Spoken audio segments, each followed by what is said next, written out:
આ બંનેનું રિઝલ્ટ છે. ઓય, રિઝલ્ટ છે ને આજે તમારું લેવા જવાનું છે ને? ડર છે કે ખુશી છે? ખુશી. બહુ જ મજા. જો આ લોકોને રિઝલ્ટનું બીક નથી પણ ખુશી છે.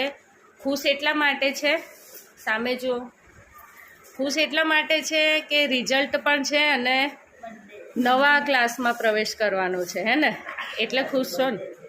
અને આજે તો વનનો બર્થડે બી છે. Happy birthday one. Thank you. ચલો બેન, હવે આપણે તમારા બંનેનું રિઝલ્ટ લેવા જઈએ સ્કૂલમાં. ઓકે. ચલો.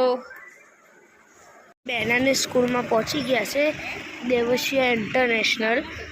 જો અરે જો મેં બેનાની સ્કૂલથી નીકળી ગયા છે ને હવે મારી સ્કૂલે જઈએ છે. આ જુઓ, હવે આ રહ્યો છે મારી સ્કૂલનો રસ્તો.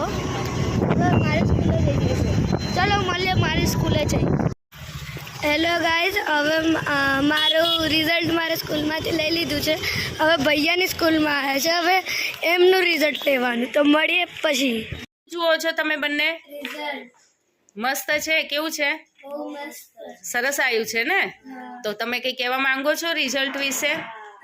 ચલો પહેલા નેલવી. ચલ નેલવી. અમારા જે મેમ હતા ને ટ્યુશન વાળા મેમ, એ છે ને બહુ જ મસ્ત રીતે ભણાવતા હતા. જે નહોતું આવડતું ને એમને ગુજરાતીમાં ટ્રાન્સલેટ કરીને શીખવાડતા. અચ્છા, એટલે વન તું શું કહેવા માંગે છે? હું એ કહેવા માંગુ, હવે મોની મેમ લગન કરીને જતા રહ્યા હા, તો હવે અફસોસ થાય, ચિંતા થાય. હવે આવશે કઈ રીતે? અહીંયા ભણાવતા હતા બહુ મસ્ત. અચ્છા, ટ્રીક શીખવાડતા અને સરસ. એમની ટ્રીક સારી હતી એમ?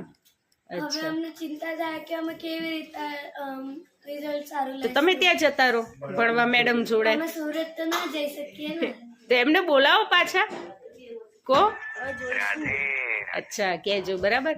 તો તમે ટૂંકમાં ટીચરને થેન્ક યુ કહેવા માંગો છો એમ ને? ઓકે.